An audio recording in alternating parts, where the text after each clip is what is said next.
In 1990s, people began disappearing in Bangladesh. Men and women, beaten beyond recognition, their families left with nothing but questions. Rumors spread of a hidden prison where victims were illegally held, tortured, and never seen again, allegedly run by a man, respected in public and feared in private. The city's most feared killer was not a stranger in the shadows, but a municipal commissioner, someone the police themselves called Ranga Chora, the White Thief.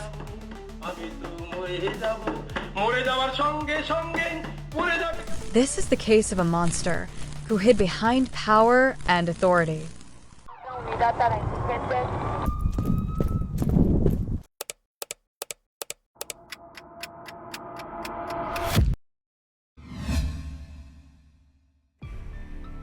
In 1991, a young railway laborer named Kokon was called to meet someone at a large ice factory in Khulna, Bangladesh.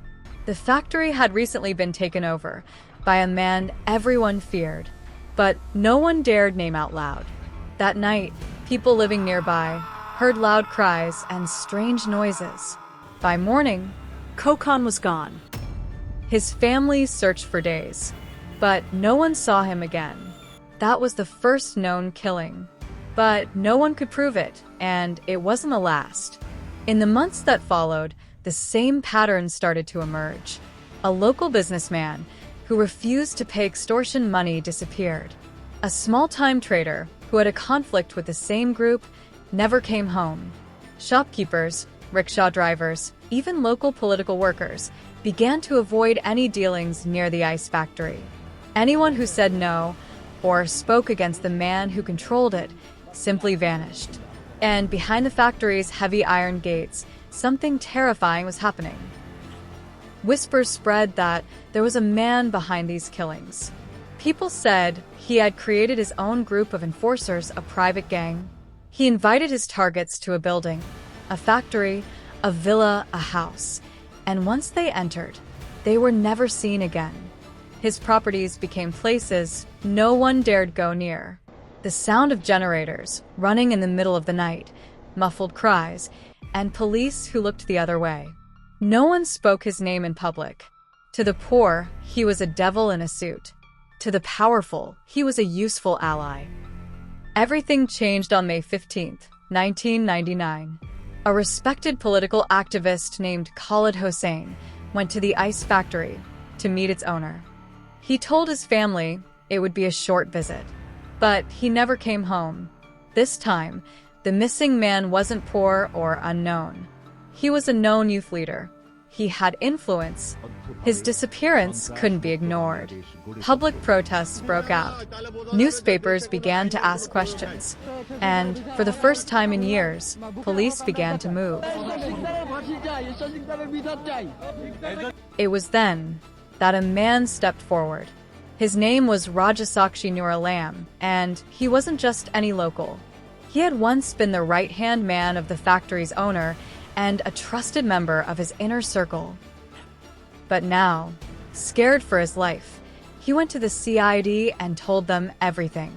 He said he had witnessed more than 24 murders inside the ice factory and claimed that the true number of victims was over 70.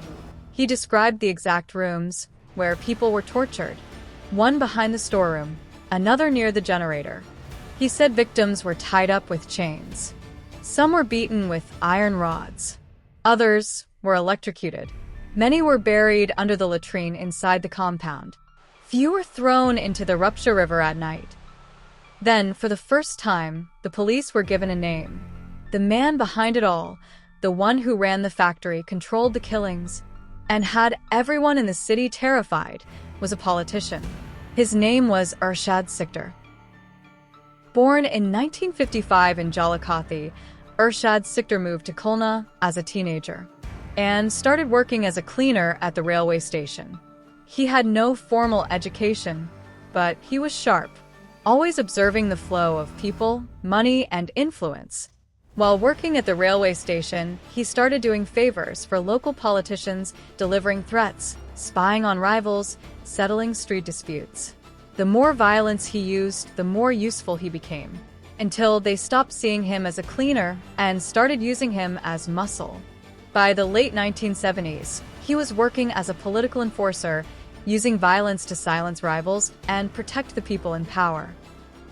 He aligned himself with members of the Bangladesh Nationalist Party, BNP, during its rise, gaining protection and access to influential networks in Khulna. Ershad used that protection to expand into land grabbing, extortion, and illegal arbitration.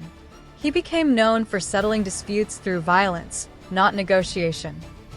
In the 1980s, he formed a gang called the Ramada Baini, a group that started by demanding donations from local businesses, but quickly escalated to full-scale extortion and torture. In 1988, he entered formal politics, elected as Commissioner of Ward 8 under the Jathiya Party. Every time the ruling party changed, he switched sides. That's how he stayed safe. With his political power, Ershad built a network of fear. His ice factory wasn't just a business, it was a torture center. His private home, known as Swarnakamal, had rooms used to kill and bury people. Victims were dragged into the ice factory, tied with ropes, and beaten for hours. Some were electrocuted using live wires, soaked in water. Others had their nails pulled out or were starved in dark, locked rooms. Ershad didn't just order the killings, he enjoyed watching them. Gang members said he often stood nearby as victims were tortured. He smiled during electric shocks and sometimes joined in himself. He once told his men to make victims suffer slowly, not kill them quickly. It's hard to understand how someone could be this cruel. The things Ershad did weren't just violent, they were sickening. He didn't kill out of fear or desperation. He chose to hurt people slowly, deliberately. And the fact that he seemed to enjoy it, that's what makes it so disturbing. No remorse, no guilt, just a man who turned pain into power. And while all of this was happening, no one dared to stop him. Local police didn't stop him. Some officers, even senior ones, helped him quietly. His own gang was scared of him. His enemies disappeared without a trace. For almost 10 years, he controlled Khulna like it was his own.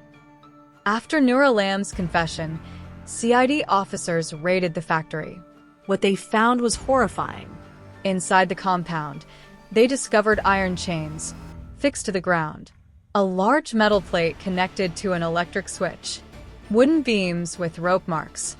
Under a broken toilet, they found human bones. Nur Alam pointed out the places where the bodies were buried, beneath the toilet, inside the walls, and behind the factory. They also recovered extortion letters, signed EES, and multiple handwritten threats to businessmen. Forensic tests confirmed the bones matched the DNA of several people who had gone missing in the 1990s. Handwriting experts confirmed the signature. EES matched Ershad Sikder's signature on government documents. The case was now clear. The man who had terrified Khulna for almost a decade had finally been exposed with evidence. CID officers brought in forensic reports, photographs, and witnesses. Police officers stood in court and admitted something shocking. They had been pressured not to act, even to release suspects linked to Ershad's gang. Then came the letters. Dozens of handwritten notes in which Ershad threatened local businessmen with death. Finally, members of his own gang spoke out. They described how people were tortured. Piece by piece, the truth was laid bare. And for the first time, the city of Khulna began to see justice take shape. On April 21, 2004, the Khulna District Sessions Court sentenced Ershad Sikder to 7 death penalties for 7 proven murders and 4 life imprisonments in additional murder cases where guilt was established beyond doubt. He appealed. He begged the president for mercy. But the country had seen enough. On the morning of May 10, 2004, inside Khulna's central jail, Ershad Sikder was hanged. He was 48 years old. His death ended one of the most horrifying chapters in Bangladesh's history. But it also exposed the truth that for years, powerful politicians, senior police officers, and government leaders had allowed him to kill, torture, and terrorize without consequences. After his execution, many officers were quietly removed. Some were questioned, but the full network that protected him was never punished. Today, the ice factory stands silent, its walls crumbling, its windows broken. But for the people of Khulna, the memories remain fresh. They remember the name that once ruled the city through fear, and the dozens of voices that were silenced before anyone dared to speak his name out loud. His story is a chilling reminder of what happens when power goes unchecked and humanity is lost. If you want to hear more real crime stories, don't forget to like, share, and subscribe. Stay curious and stay safe. Thanks for watching.